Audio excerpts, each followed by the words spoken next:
Hello viewers, আপনারা সবাই কেমন আছেন? আশা করি সবাই ভালোই আছেন। তো আমরা আজকে দেখব যে আমরা উইন্ডোজ ভিপিএসকে কিভাবে মোবাইল দিয়ে অ্যাক্সেস করতে পারি। তো আমরা কোনো সময় যদি উইন্ডোজ ভিপিএস পারচেস করি, সেক্ষেত্রে আমাদের প্রয়োজন পড়ে একটি ল্যাপটপ বা ডেস্কটপকে সেই উইন্ডোজ ভিপিএসকে অ্যাক্সেস করার জন্য। তো উদাহরণস্বরূপ আমি আমার উইন্ডোজ ভিপিএসে একটি লাইভ স্ট্রিম চালিয়ে দিলাম এবং অথবা কিছু প্রয়োজনীয় কাজ দিলাম। দেওয়ার পর আমি উইন্ডোজ আমার যে ডেস্কটপটি সেটাকে বন্ধ করলাম, করে একটু বাইরে গেলাম। এখন বাইরে যাওয়ার পর আমার সেই যে রিমোট ডেস্কটপটিকে অ্যাক্সেস করার প্রয়োজন, আমার সেই কিছু কাজ শেষ হয়ে গেছে এতক্ষণে, সেই কাজগুলোকে বন্ধ করার বা সেই কাজগুলোকে ক্লোজ করার। তো আমরা কীভাবে সেটা করব? আমাদের হাতে একটি অ্যান্ড্রয়েড মোবাইল আছে, জাস্ট আমরা সেই অ্যান্ড্রয়েড মোবাইল দিয়ে কীভাবে সেই কাজটি করব আমরা এখন প্র্যাকটিক্যালি সেটা দেখব। সো সেটা করার জন্য প্রথমে আপনাকে প্লে স্টোর থেকে একটি অ্যাপস ডাউনলোড করতে হবে। তো আমি প্লে স্টোরে চলে যাচ্ছি। এখন এই প্লে স্টোরে আসার পর এখান থেকে আপনি সার্চ বারে ক্লিক করবেন। করার পর এখান থেকে সার্চ বার থেকে টাইপ করবেন remote desktop. So remote desktop লিখে সার্চ করার পর আপনি প্রথমেই পেয়ে যাবেন এই অ্যাপসটি। এটা হচ্ছে অ্যাপসের ডেভেলপার যদি দেখেন, সেক্ষেত্রে অ্যাপসটির ডেভেলপার দেখতে পারবেন মাইক্রোসফট কর্পোরেশন।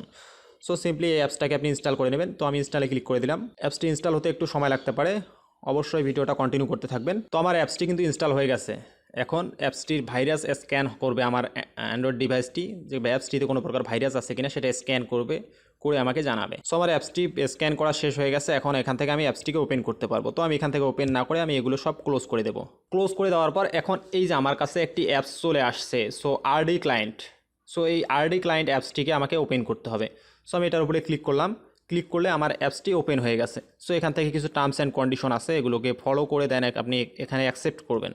সো অ্যাকসেপ্ট করার পর এখানে আপনি দেখতে পারবেন নো পিসি। আপনি যদি নতুন অ্যাপসটি ওপেন করেন, সেক্ষেত্রে আপনি এখানে দেখতে পারবেন নো পিসি। সো এখন এখানে আপনাকে একটা পিসি অ্যাড করতে হবে। সো পিসি অ্যাড করার জন্য এই যে এখানে আপনি প্লাস আইকন দেখতে পারবেন। সো এই সিম্পলি এই প্লাস আইকনের উপরে ক্লিক করবেন।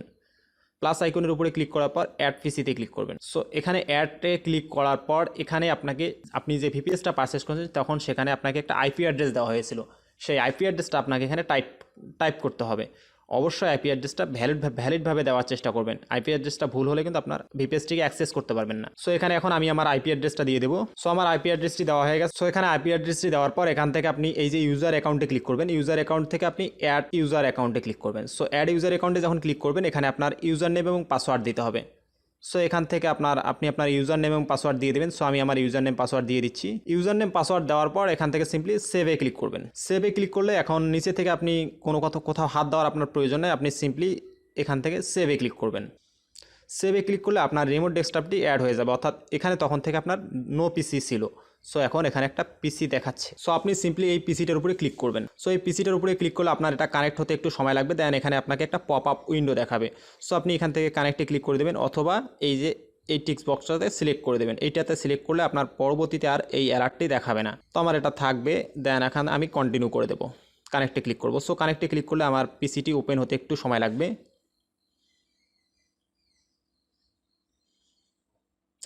দেন আমার পিসিটি কিন্তু ফাইনালি ওপেন হয়ে গেছে। সো এখান থেকে আমি এখন আমার পিসিটাকে একটু মোবাইলটাকে একটু স্ক্রিনটা ঘুরিয়ে নিচ্ছি। নেওয়ার পর আমি বোঝাতে পারবো আপনাদেরকে। সো আমি রোটেট করে নিচ্ছি আমার মোবাইলটাকে। সো রোটেট করে নেওয়ার পর এই যে আমার পিসিটি এখানে এইরকমভাবে দেখা যাচ্ছে। এটা কিন্তু একটা রিমোট পিসি। আপনি এই পিসিটি দিয়ে চাইলে যে কোনো রকম কাজ কিন্তু এখন করতে পারবেন অনায়াসে। সো এখান থেকে যদি আমি এখন এটাতে ভিজিট করি ক্রোম ব্রাউজারে।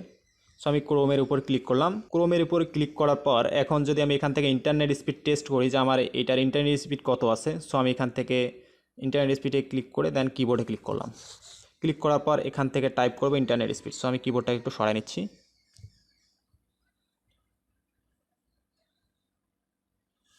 সো আমি এখান থেকে ইন্টারনেট স্পিড টেস্টে সিলেক্ট করব। দেন ইন্টারনেট স্পিড টেস্টে যখন আমি সিলেক্ট করলাম, তো আমি কিবোর্ডটাকে এখন ক্লোজ করে দেব। আমার কিবোর্ডটার প্রয়োজন নেই। সো আমার ইন্টারনেট স্পিড টেস্টের অপশনটা চলে আসছে। এখন এখান থেকে আমি রান স্পিড টেস্ট, যদি আমি রান স্পিড টেস্টে ক্লিক করি, সো এখান থেকে দেখতে পারবো আমার এটা কিন্তু প্রায় 80 Mbps স্পিডে চলছে। আমরা কিন্তু নর্মালি কোনো ওয়াইফাই বা ডাটা কানেকশন দিয়ে এভাবে স্পিডে ডাটা ব্রাউজ করতে পারবো না। যদি আমাদের হাই স্পিড ডাটা প্রয়োজন হয়, সেক্ষেত্রে কিন্তু আমরা এভাবে আমাদের ডাটা ব্রাউজ করতে পারি। এখানে ডাউনলোড স্পিড প্রায় 81 Mbps এবং আপলোড স্পিড প্রায় 88 Mbps হয়ে গেছে। সো আমরা কিন্তু অনায়াসে এভাবে যে কোনো কাজে ব্যবহার করতে পারি এই রিমোট ডেস্কটপটিকে। এটাকে আমরা ক্লোজ করতে পারি এখানে ক্লিক করে। দেন এখান থেকে আমরা বিভিন্ন সফটওয়্যার ইনস্টল করতে পারি এবং সেই সফটওয়্যারগুলোকে অ্যাক্সেস করতে পারি। তো এখন এখান থেকে আপনি আপনার রিমোট ডেস্কটপের যে কোনো কার্যক্রম কিন্তু করতে পারবেন। এখান থেকে আপনার সার্ভার ম্যানেজমেন্ট, এখান থেকে ডাটা ব্রাউজিং, এখান থেকে আপনার ফাইল অ্যাক্সেস, ফাইল এক্সপ্লোর, এখান থেকে আপনি সব কিছু কিন্তু করতে পারবেন। এখান থেকে আপনার যে ফাইল এক্সপ্লোরেজ, আপনার যে ড্রাইভগুলো আছে, আপনার সি ড্রাইভ, সেক্ষেত্রে আপনি সি ড্রাইভকে অ্যাক্সেস করতে পারবেন। এখান থেকে আপনি এটাকে ক্লোজ করলেন। ক্লোজ করার পর এখান থেকে যদি আপনি সার্চ করে বিভিন্ন অ্যাপস ডাউনলোড করে এখানে আপনি ইনস্টল করতে পারবেন। এখানে আপনি অনায়াসে কিন্তু যে কোনো রকম কাজ করতে পারবেন এখন। এখান থেকে আপনি যদি ফেসবুকে বা ইউটিউবে লাইভ স্ট্রিম করেন, সেক্ষেত্রে আশা করি কোনো রকম ঝামেলা ছাড়াই আপনি লাইভ স্ট্রিম কিন্তু করতে পারবেন। এখানে যেহেতু আপনার ইন্টারনেট স্পিড হিউজ পরিমাণ, সেক্ষেত্রে আপনার আশা করি লাইভ স্ট্রিম চালাতে কোনো রকম ঝামেলা হওয়ার কথা না। মেবি হবেও না কোনো রকম ঝামেলা, কারণ আপনার ইন্টারনেট স্পিড তো হাই। এখানে আপনার লাইভ স্ট্রিম চালাতে কোনো সমস্যা হওয়ার কথা না। তো আশা করি আমি আপনাদেরকে সুন্দরভাবে বোঝাতে পেরেছি যে আপনারা কীভাবে আপনাদের উইন্ডোজ ভিপিএসকে রিমোট ডেস্কটপ হিসেবে অ্যান্ড্রয়েড মোবাইল দিয়ে ইউজ করবেন। যদি আপনাদের বুঝতে কোথাও কোনো রকম সমস্যা হয়ে থাকে, অবশ্যই ভিডিওটিতে একটি কমেন্ট করে জানাবেন। তো আজ এ পর্যন্তই, দেখা হবে আগামী টিউটোরিয়ালে। সে পর্যন্ত সব ভালো থাকুন, সুস্থ থাকুন, সে প্রত্যাশা করে আজকের মতো এখানেই বিদায় নিচ্ছি। আল্লাহ হাফেজ।